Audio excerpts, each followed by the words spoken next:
Assalamualaikum warahmatullahi wabarakatuh.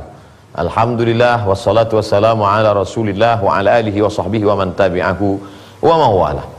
Dalam sebuah hadis Nabi SAW bersabda, man lazimal istighfar, siapa yang memperbanyak istighfar, mengisi waktu kosongnya dengan istighfar, ada 3 janji. Ja'alallahu lahu min kulli dhiqin makhraja, setiap kesempitannya diberikan Allah kelapangan. Terasa sempit dada ini menghadapi hidup. Apa cara untuk melapangkannya? Banyak membaca istighfar. Astaghfirullahalazim, astaghfirullahalazim alladzi la ilaha illa huwal hayyul qayyum wa atubu ilaih. Dan induk daripada istighfar adalah sayyidul istighfar. Allahumma anta rabbi la ilaha illa anta khalaqtani wa ana 'abduka wa ana 'ala 'ahdika wa 'adika mastata'tu a'udzubika min syarri ma sana'tu abu laka bi ni'matika 'alayya wa abu bi dzambi faghfirli fa innahu la yaghfiru dzunuba illa anta. Tak ada yang dapat mengampuni silap salah dosaku kecuali Engkau ya Allah.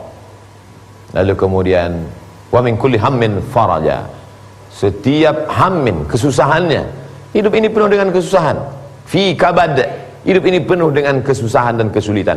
Maka bagaimana cara melepaskan diri dari kesusahan? Iyamsasakallahu bidurrin fala kashifa lahu illahu fala kashifa lahu iliyahu. Kalau ada musibah, kesulitan dalam hidupmu, tidak ada yang bisa menyingkapkan, melepaskannya darimu kecuali Allah. Wa yuridka bi khairin fala radda li fadlih. Tapi kalau Allah menginginkan suatu kebaikan untukmu, tidak pula ada yang bisa menolaknya. La haula wala quwata illa billah. Tiada daya, tiada upaya kecuali hanya Allah Subhanahu wa taala. Wa razaqahu min haitsu la yahtasib, diberi Allah rezeki dari jalan yang tidak disangka-sangka. Rezeki punya Allah, usaha milik kita. Buah yang matang di atas pokok kayu punya Allah, tapi usaha kita untuk menjoloknya. Berapa kali dijolok tidak juga jatuh. Tapi berapa kali pula kadang kita hanya lalu jatuh dia dari atas. Kuasa Allah. Kita disuruh berikhtiar, al-kasbu wal ikhtiar, berusaha. Begitu menurut ahli sunnah wal jamaah. Oleh sebab itu, maka memperbanyak istighfar. Apakah orang-orang yang soleh bahkan Nabi itu tidak beristighfar? Wallahi demi Allah, kata Nabi Muhammad SAW, wallahi demi Allah, inilah astaghfiru ila rabbi wa atubu ilaih mi'ata marrah fil yawmi wal laylah. Aku beristighfar 100 kali sehari semalam.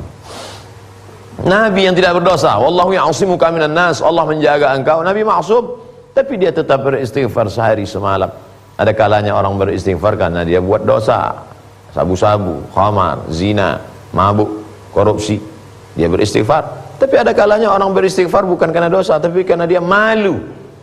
Orang yang tidak bertahajud malam tidak dosa karena tahajud salat sunat.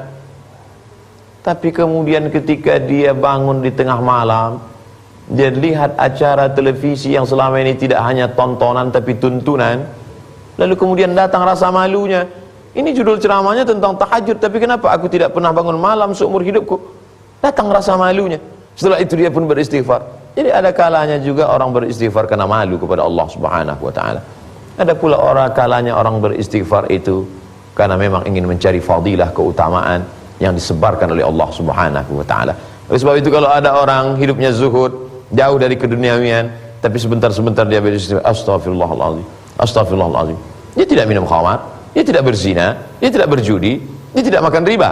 Lalu kenapa dia beristighfar? Karena dia selalu malu di hadapan Allah Subhanahu wa taala kalau sampai dia tidak melakukan perbuatan amal saleh.